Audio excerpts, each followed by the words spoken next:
Magandang araw sa ating mga mag-aaral, mga punong guro, magulang, at sa lahat ng bumubuo ng Jimboy Clowns sa pamumuno ni Miss Bing De Ocampo.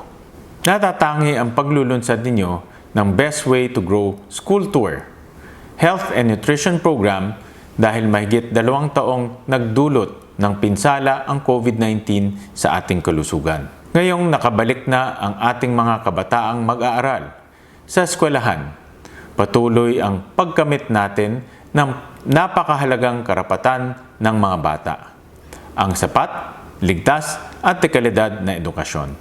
Makakaasa kayong patuloy ninyong katuwang ang inyong lingkod sa pagbalangkas ng mga panukalang magpapatibay ng sistema ng edukasyon sa bansa at matugunan ang mga pangangailangan ng ating mga kabataang mag-aaral, lalo na sa panahon tayo ay bumabangon mula sa pandemya. Kaisa ninyo ako sa adhikaing tiyakin ang matagumpay at makabuluhang pag-aaral ng mga kabataan.